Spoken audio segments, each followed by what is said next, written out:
Diário de Santa Faustina, tópico 135. Quando cheguei para a adoração, senti na alma que tinha entrado no santuário do Deus vivo, cuja majestade é grande e inconcebível.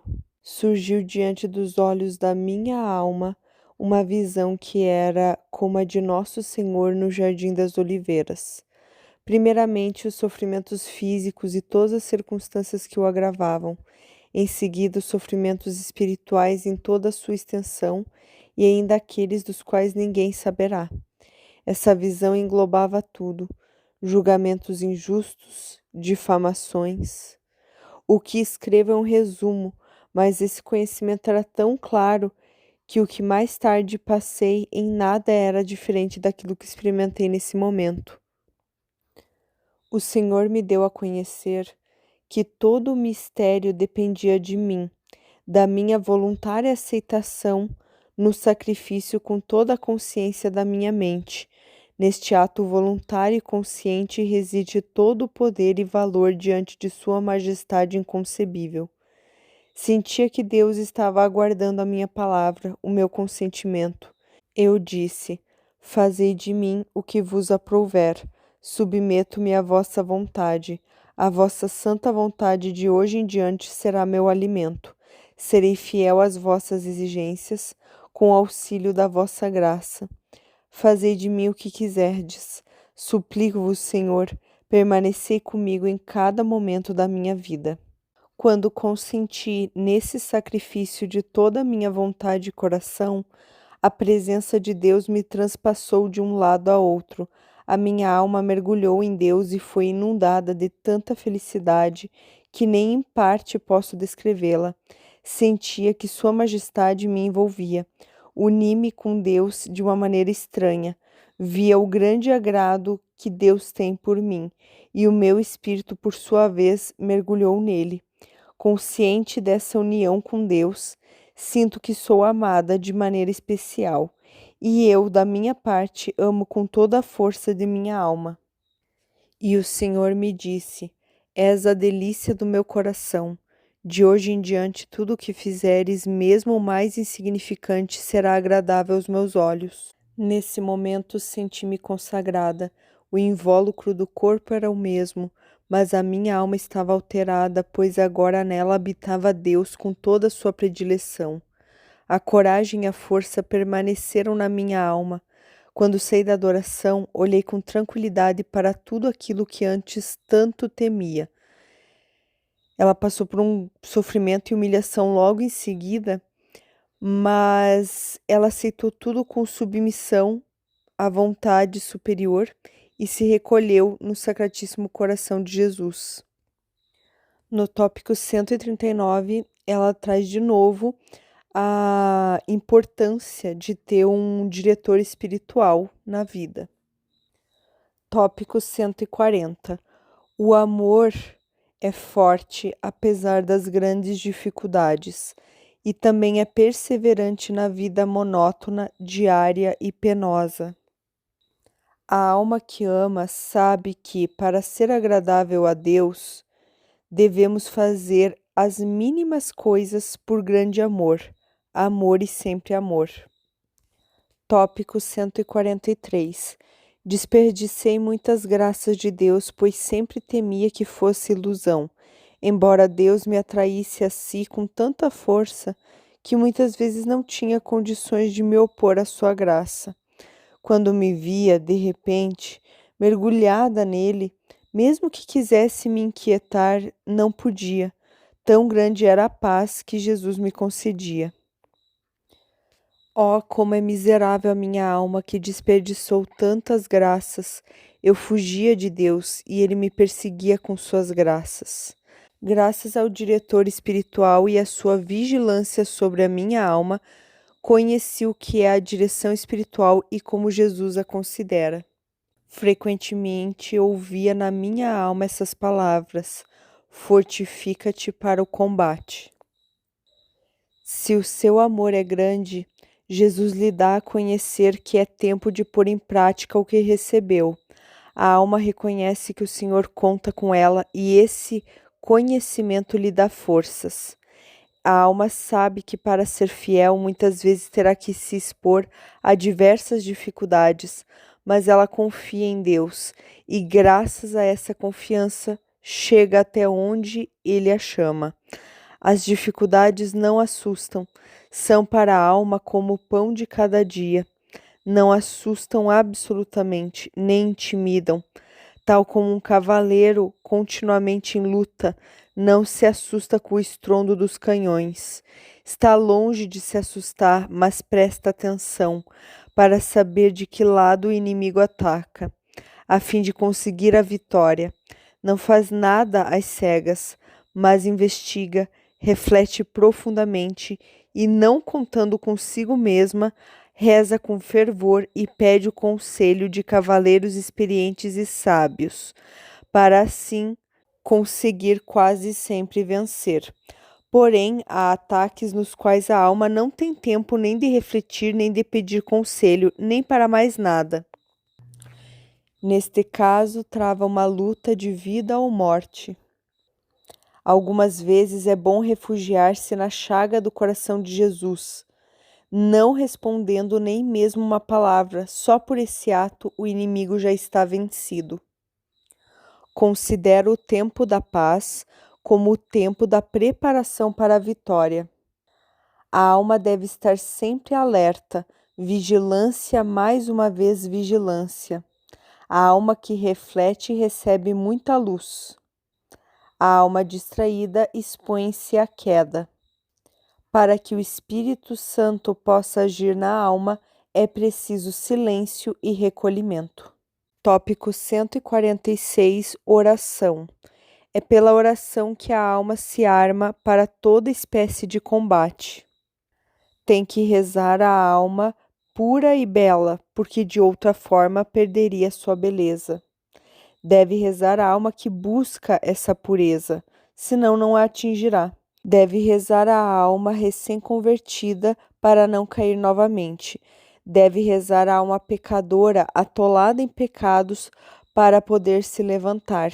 Não existe uma só alma que não tenha a obrigação de rezar, porque toda a graça provém da oração. A alma, para rezar e perseverar na oração, deve se munir de paciência e vencer corajosamente as dificuldades exteriores e interiores. Dificuldades interiores: desânimo, aridez, torpor da alma, tentações. Dificuldades exteriores: respeito humano e observância das horas que são destinadas para a oração.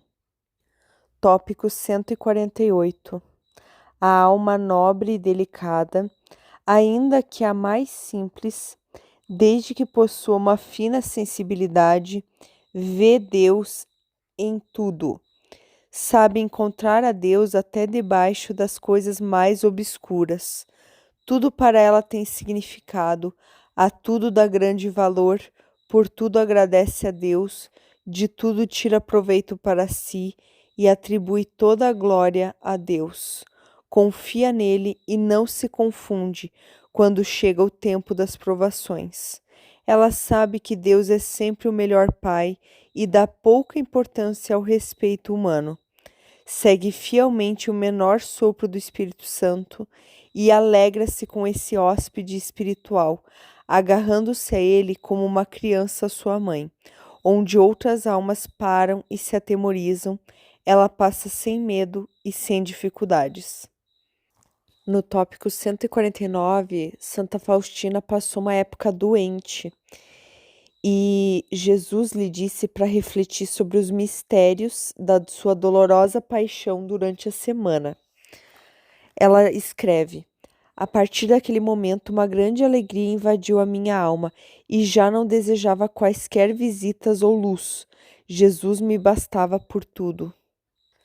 A Madre Superiora chegou a falar para Faustina: eu olho para a irmã como para uma crucificada.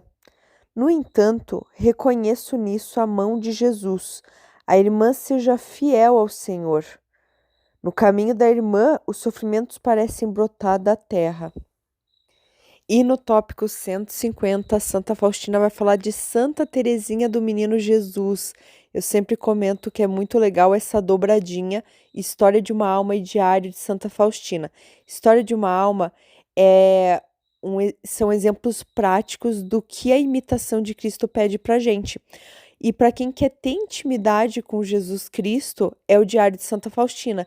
Então é a dobradinha perfeita, porque a Santa Faustina vai criar uma intimidade ainda maior entre nós e Jesus, e Santa Teresinha vai mostrar o que agrada a Deus. Tópico 150. Quero anotar um sonho que tive a respeito de Santa Teresinha do Menino Jesus. Eu sofria de obstáculos interiores e dificuldades exteriores. Fiz novenas a vários santos, mas a situação tornava-se cada vez mais difícil. Os meus sofrimentos por esse motivo eram tão grandes que já não sabia como continuar a viver. De repente veio-me a ideia de rezar a Santa Teresinha do Menino Jesus. Comecei uma novena à santa, pois antes de ingressar no convento já tinha uma grande devoção a ela. No 5º dia da novena sonhei com Santa Teresinha, mas como se ela ainda estivesse na terra. Ocultando diante de mim o fato de ser santa, começou a me dizer palavras de conforto, que eu não ficasse tão triste por causa desse problema, mas que confiasse mais em Deus. Ela disse: também eu sofri muito. E eu disse: a mim me parece que não tenha sofrido nada. Mas Santa Teresinha respondeu que havia sofrido muito e disse: saiba, irmã, que dentro de 3 dias a irmã resolverá esse problema da melhor maneira. Como eu não estava muito inclinada a acreditar, ela se revelou sendo santa. Então a minha alma se encheu de alegria e eu lhe perguntei: você é santa? E ela me respondeu: sim, sou santa. E confie que aquele problema a irmã resolverá no 3º dia. Aí eu disse a ela: Santa Teresinha, diga-me, irei para o céu? E ela respondeu: a irmã irá para o céu. E serei santa? E ela respondeu: a irmã será santa. Mas, Teresinha, eu serei uma santa como você nos altares? E ela me respondeu: sim, você será uma santa como eu, mas deve confiar muito em Jesus. Então perguntei se meu pai e minha mãe irão para o céu. Ela respondeu: irão. Continuei a perguntar: e as minhas irmãs e os meus irmãos também irão para o céu? E Teresinha respondeu que eu rezasse muito por eles, mas não me deu uma certeza. Compreendi que necessitavam de muitas orações. Foi um sonho, mas ele teve o seu significado. Eu sigo ainda o provérbio: o sonho é ilusão e só Deus a salvação. No entanto, no 3º dia, a questão difícil se resolveu com muita facilidade, como eu havia visto no sonho. Vou fazer um breve comentário, além de relembrar da dobradinha Santa Teresinha e Santa Faustina, que é uma dobradinha fantástica, que inclusive Santa Faustina era já devota de Santa Teresinha.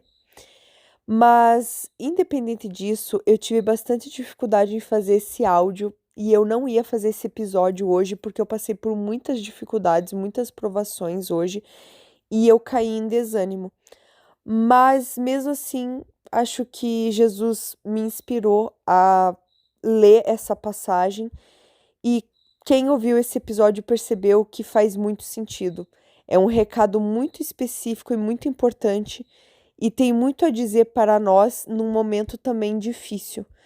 E eu achei interessante, né? Ainda mais trazendo o conceito que Santa Teresinha insistia muito, que para quem reza não existe coincidência, apenas providência e delicadeza divina.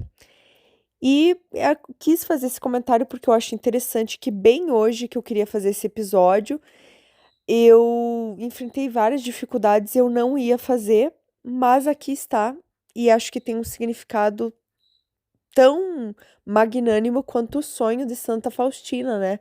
Com Santa Teresinha. Teve um significado. Deus seja louvado, Santa Faustina, rogai por nós. Nossa Senhora Desatadora dos Nós, rogai por nós. E Santa Teresinha, rogai por nós.